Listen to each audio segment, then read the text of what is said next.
When the Alaska Native Claims Settlement Act, known as ANCSA, required the Bureau of Land Management to convey Native corporations' ownership to large tracts of land, it also required BLM to retain public easement, allowing people to cross certain Native areas in order to reach public land.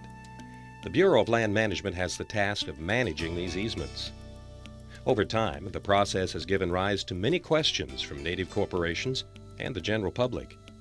This program will help explain allowable easement uses and review the roles and responsibilities of all parties concerned. An easement is a right or privilege to use land belonging to another for a specific purpose. However, it does not allow for unlimited use. ANCSA easements provide reasonable access across Native lands to public lands and water for any legal use. In Alaska, federal, state, and municipal lands are defined as public lands. The public has the right to use these easements for travel between areas or other uses specifically allowed. Let's take a few minutes to identify the rights and responsibilities of the various parties concerned with easements on Native lands. The landowner, in this case any Native corporation, has all the rights and benefits of ownership to the land, including the right to permit or prohibit uses not covered by the easement. But they may not injure or bar the easement to appropriate public use. Easement users have the right to unobstructed use of the easement, but only for those purposes specifically stated. Other uses require permission from the Native corporation. While many easements are already in place, new ones are reserved from time to time, and when that is the case, a very specific process is followed. Before an easement is reserved, the proposed recommendations are sent to the appropriate natives and Native corporations, state and federal agencies, and interested parties. After reviewing the needs and justifications for the easement against the regulations, a recommendation is made either for or against the easement. If the easement is approved, notification is sent to all affected parties in an ANCSA conveyance decision. There are 5 primary types of easements included: the 25-foot trail, 50-foot trail, 60-foot road, 1-acre site, and miscellaneous. Each type may be reserved for existing or proposed improvements.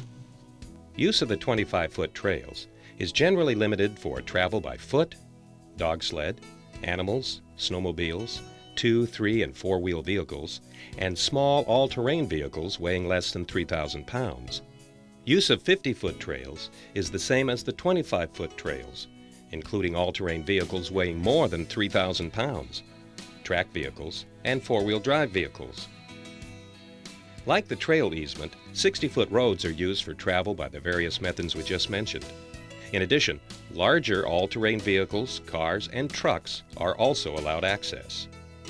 1-acre sites may be utilized for parking vehicles, boats, and aircraft. Additionally, these sites may be used for temporary camping as well as loading and unloading of vehicles. It is important to note that these activities are limited to 24 hours and that such use must be to facilitate travel, not for recreation. Larger sites may be reserved for bush airstrips. Like the 1-acre site, there's a 24-hour limit on loading and unloading, camping, and vehicle storage. Miscellaneous easements are provided in specific instances for a variety of purposes, such as clearing an area of visibility around navigational beacons or a runway approach. There are no standard uses assigned to this type of easement. Instead, allowable uses are listed in the easement reservation for each site. All easements may be marked, but it is not required. However, it is to everyone's advantage that easements be properly marked. This solves problems and reduces conflicts between users and owners. On trails, markers should be placed at the beginning of the trail and along the path of the easement. All signs should be clearly visible and kept free of vegetation or structures. Several types of markers are used. You will notice that each carries important information. It makes visitors aware that they are passing through private property. It identifies the boundaries of the easement, and it describes the types of uses allowed. The Bureau of Land Management provides approved signs. These are available upon request. The staff will also advise on marker locations and provide installation recommendations to Native Corporation land managers. During the process, the position of the markers is recorded. If possible, get a GPS fix on the location.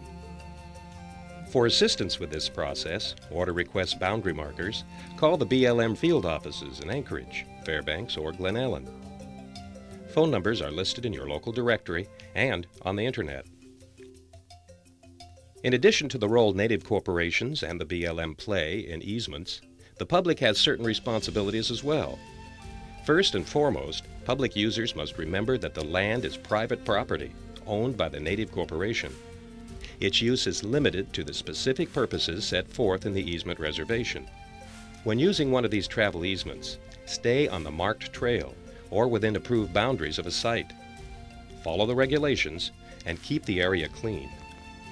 Despite the descriptions of land use included in each easement provision, interpretation may cause some confusion. Let's review some of the most common questions the BLM receives. Do easements have a time limit? Unless a specific time is included in the easement provision, there is no limit to how long an easement is in existence.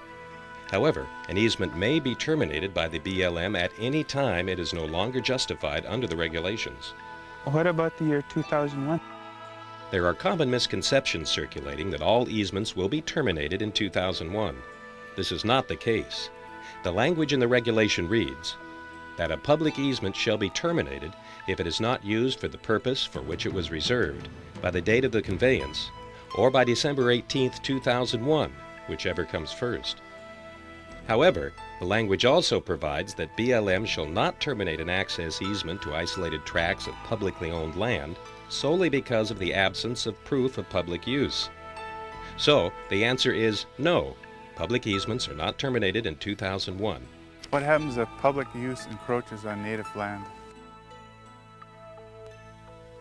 BLM does not have authority to police or handle trespass issues on private property. This is the role of the native corporations. How do I find out where the easements are? Call the agency involved for a complete listing. Can a native corporation charge a fee for access through their land? Easements are free for public use, and the landowner cannot restrict, use, or charge for passage. However, the native corporation may charge for uses not reserved by the easement. How do I know where the public land is? Again, call the agencies involved or the native corporation in the region.